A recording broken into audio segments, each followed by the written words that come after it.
Selamat pagi anak-anak semuanya. Semoga kita dalam keadaan sehat dimanapun kita berada. Pagi ini, sebelum kita memulai pembelajaran kita, marilah kita berdoa terlebih dahulu. Dalam nama Bapa dan Putra dan Roh Kudus. Amin.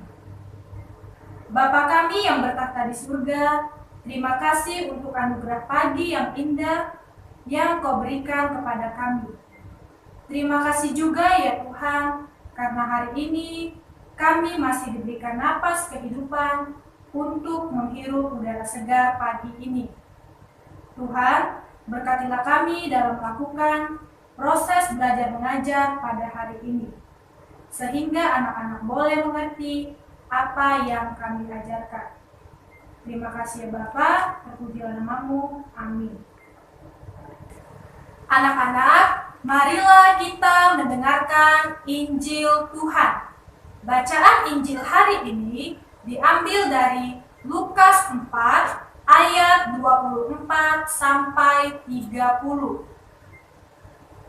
Ketika Yesus datang ke Nazaret, ia berkata kepada umat di rumah ibadat, "Aku berkata kepadamu, sesungguhnya tidak ada nabi yang dihargai di tempat asalnya. Dan pada zaman Elia, terdapat banyak perempuan janda di Israel, ketika langit tertutup selama 3 tahun dan 6 bulan, dan ketika bahaya kelaparan yang hebat menimpa seluruh negeri. Tetapi Elia diutus bukan kepada salah seorang dari mereka, melainkan kepada seorang perempuan janda di Sarfat, di tanah Sidon. Dan pada zaman Nabi Elisa, banyak orang kusta di Israel, dan tidak ada seorang pun dari mereka yang ditahirkan selain daripada Naaman orang Syria itu. Mendengar itu, sangat marahlah semua orang yang di rumah ibadat itu. Mereka bangun, lalu menghalau Yesus keluar kota dan membawa dia ke tebing gunung tempat kota itu terletak, untuk melemparkan dia ke tebing itu.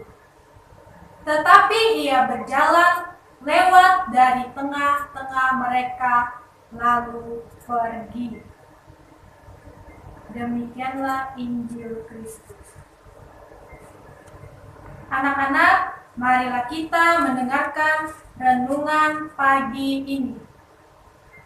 Dalam bacaan pertama pada hari ini, dikisahkan bahwa seorang panglima dari Aram bernama Naaman mengidap sakit kusta. Sang panglima mendengar bahwa akan sembuh kalau ia pergi ke Israel. Akhirnya, ia pergi dan bertemu dengan Nabi Elisa. Sesampainya di sana, sang nabi tidak keluar. Ia hanya berbicara melalui orang suruhannya untuk meminta Naaman membenamkan diri di sungai Yordan sebanyak 7 kali. Naaman pun kecewa dan gusar atas sikap Nabi. Namun, karena ia mendengarkan nasihat para pegawainya, ia pun membenamkan diri di sungai Yordan, dan terjadilah mukjizat Naaman sembuh. Kita sering melihat orang beradu pendapat satu dengan yang lain. Bahkan, kalau sudah terlalu emosi, mereka akan menggunakan kekerasan fisik demi mempertahankan pendapat masing-masing. Konflik pun terjadi karena setiap orang mempunyai cara berpikir masing-masing. Namun, bagi kita umat Kristiani, perlu membangun jembatan kasih dan persaudaraan. bukan tembok pemisah dan permusuhan. Kita dipanggil untuk semakin terbuka pada rancangan dan kehendak Allah, bahwa hanya Allah lah yang sungguh tahu apa yang paling baik dan benar bagi hidup kita.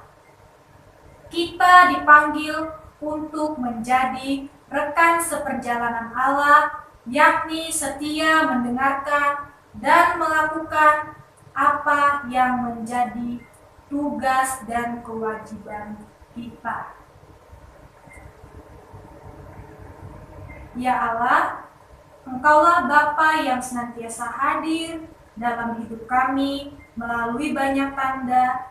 Bukalah mata hati kami akan kehadiran dan kasih-Mu yang sungguh nyata dalam hidup kami. Amin. Anak-anak, marilah kita menyatukan segala doa dan permohonan kita dengan doa Bapa kami dan diikuti dengan salam Maria. Bapa kami yang ada di surga, dimuliakanlah nama-Mu, datanglah kerajaan-Mu, jadilah kehendak-Mu di atas bumi seperti di dalam surga.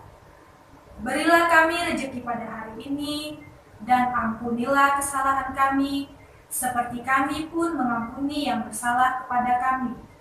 Dan janganlah masukkan kami ke dalam pencobaan, tetapi bebaskanlah kami dari yang jahat.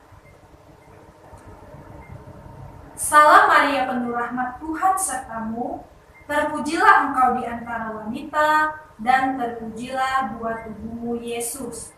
Santa Maria Bunda Allah, doakanlah kami yang berdosa ini, sekarang dan waktu kami mati. Amin. Santo Markus, doakanlah kami, supaya kami dapat menikmati janji Kristus. Amin. Dalam nama Bapa dan Putra dan Roh Kudus. Amin. Anak-anak semuanya, mari kita bangkit berdiri menyanyikan lagu Indonesia Raya dan Mars Santo Markus. Terima kasih, Tuhan memberkati.